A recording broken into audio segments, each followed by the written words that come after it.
नांदेड जिल्ह्यातील अर्धापूर तालुक्यातील दाभाड गावात एक अत्यंत दुर्दैवी घटना घडली आहे। गट क्रमांक 201 मध्ये शेतकरी शिवाजीराव टेकाडे यांच्या शेतातील गोठ्याजवळ असलेल्या विजेच्या खांबावर अचानक शॉर्ट सर्किट झालं। त्यातून उसळलेल्या ठिणग्यांनी थेट गोठ्यावर आघात केला आणि काही क्षणातच गोठ्याने पेट घेतला। या भीषण आगीत शेतकऱ्याचे 2 बैल होरपळून जागीच मृत्यू पावले। यासह एक गाय आणि वासरू देखील गंभीररित्या जखमी झाले। शेतातील बैलांचे खाद्य, कडबा, अवजारे यासह एकूण 4 ते 5 लाख रुपयांचे नुकसान झाल्याचा अंदाज व्यक्त करण्यात येत आहे। शेजारील शेतकऱ्यांनी आग विझवण्याचा आटोकाट प्रयत्न केला, मात्र आगीचा भडका इतका प्रचंड होता की वेळेवर बैलांना सोडवता आलं नाही। आगीत होरपळलेल्या बैलांचा जागीच मृत्यू त्यांच्या डोळ्यांसमोर झाला आणि शेतकऱ्याच्या आशा आकांक्षांना जणू काही आगीने गिळून टाकलं। इथं आग लागलेली आहे मोठी प्रमाणामध्ये। माझं घर संसार पण आमचे जळाले। 200 गट नंबर आहे।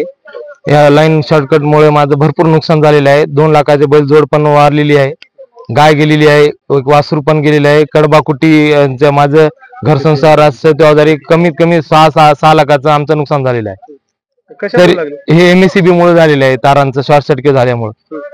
आता काय पंचनामा वगैरे? पंचनामाला अजून आले नाहीत, येतील त्यांनी साहेब लोकांनी, बघूत नंतर काय त्याचं ते हे प्रशासनाने यांचं बघावं फास्ट काय ते त्याचं जबाबदारी प्रशासनाकडे आहे। काय दुसरं काही नुकसान वगैरे? नुकसान भरपूर आहे, कडबार जळालेला आहे, आमचे म्हशी पण वारले, 2 पाईप भरपूर, घर संसार जळाले आमचा पूर्ण, काय राहिलं नाही।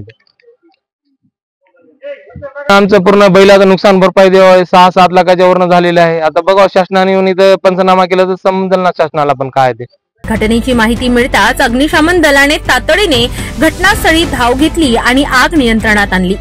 या आगीत झालेल्या जीवितहानीबरोबरच आर्थिक नुकसानही प्रचंड असून विद्युत वितरण कंपनीने शेतकऱ्याला तातडीने मदत करावी अशी मागणी परिसरातील शेतकऱ्यांकडून करण्यात येत आहे।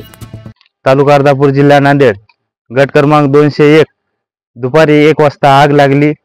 लाईटचे शॉर्ट सर्किट झालं, म्हणजे झोपडं होतं खाली आणि तिथं बैल जळाले, नुकसान झाली, गाई जळाली, वासरू जळालं आणि घरगुती काही सामान होतं, कुटी मशीन होती, दुसरं काही सामान होतं, कडबा होता, अजून खाली 7-8 हजार कडबा होता आणि शेतीच्या अवजारामध्ये ठेवली होती झोपड्यामध्ये आणि बरंच काही अजून जळालेलं आहे आणि एमएससीबी जबाबदार राहील आमचे भरपाई करण्याचे। अंदाजे किती नुकसान झालं?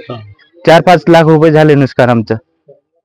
शासनाचा कोणी कर्मचारी वगैरे पाहण्यासाठी कोणी आले नाही अजून? एमएससीबीचे कार्यालय? नाही, कोणी आले नाही। एमएससीबी जबाबदार राहील याच्यावर। शॉर्ट सर्किट झालं दुपारच्या वेळेस।